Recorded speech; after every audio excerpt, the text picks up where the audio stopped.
আসসালামু আলাইকুম। আমরা কি এখানে কান্নার জন্য এসেছি? আমরা এখানে কিসের জন্য এসেছি? আমার ভাইয়ের রক্তের বদলা নেওয়ার জন্য আজকে আমরা এই জানাজায় দাঁড়িয়েছি। প্রিয় ভাইয়েরা, আজকে কবি নজরুলের যে বিদ্রোহী দুটো লাইন, যাকে ওসমান হাদি তার আদর্শ মনে করত, আমি চিরবিদ্রোহী বীর, বিশ্ব ছড়ায় উঠিয়াছি একা, চির উন্নত শির। প্রিয় ভাইয়েরা, আপনারা জানেন শরীফ ওসমান হাদিকে এক সপ্তাহ 168 ঘন্টা আগে গুলি করা হয়েছে। এখন পর্যন্ত কি তার খুনিকে গ্রেফতার করা হয়েছে? সরকারের পক্ষ থেকে এখন পর্যন্ত কি খুনিকে গ্রেফতারের ব্যাপারে আপনাদেরকে আশ্বস্ত করা হয়েছে? তারা কি এখন পর্যন্ত আমাদেরকে জানিয়েছে যে খুনি কোন জায়গায় রয়েছে? আমরা স্পষ্ট মনে করছি যে এখানে খুনি একজন নয়, এখানে পুরো একটা খুনি চক্র কাজ করেছে। আমরা ইনকিলাব মঞ্চ এবং তার পরিবারের পক্ষ থেকে আপনাদেরকে জানিয়ে দিতে চাই, খুনি, খুনের পরিকল্পনাকারী, খুনের সহায়তাকারী এবং পুরো খুনি চক্রকে বিচারের আওতায় নিয়ে আসতে হবে এবং আগামী 24 ঘন্টার মধ্যে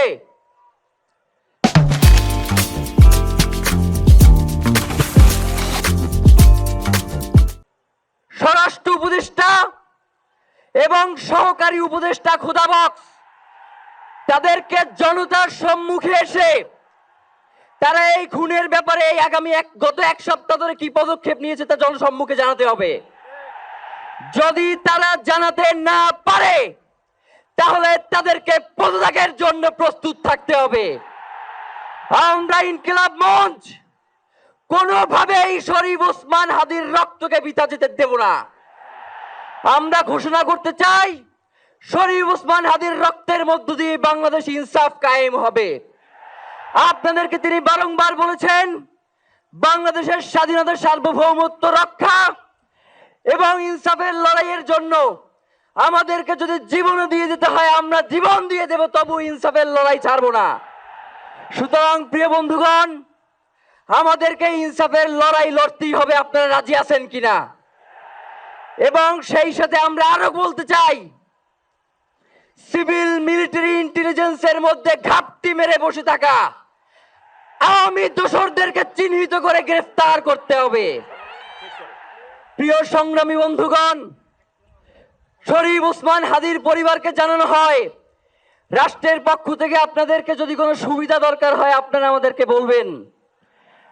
আমরা শরীফ ওসমান হাদির পরিবার থেকে রাষ্ট্রকে জানাতে চাই, যদি এই রাষ্ট্রকে রক্ষা করতে শরীফ ওসমান হাদির পরিবারের 5 সদস্য, তার ভাই এবং বোনদের যদি রক্ত লাগে তারা দেওয়ার জন্য প্রস্তুত রয়েছে, তবুও এই খুনিদেরকে চিহ্নিত করে বিচারের মুখোমুখি করতে হবে। আমরা আপনাদেরকে আরেকটা ঘোষণা দিয়ে আজকের বক্তব্য শেষ করতে চাই, ওসমান হাদির নিরাপত্তার জন্যই কোন জায়গা থেকে তার লাশ নিয়ে যাওয়া হবে আমরা জানি না।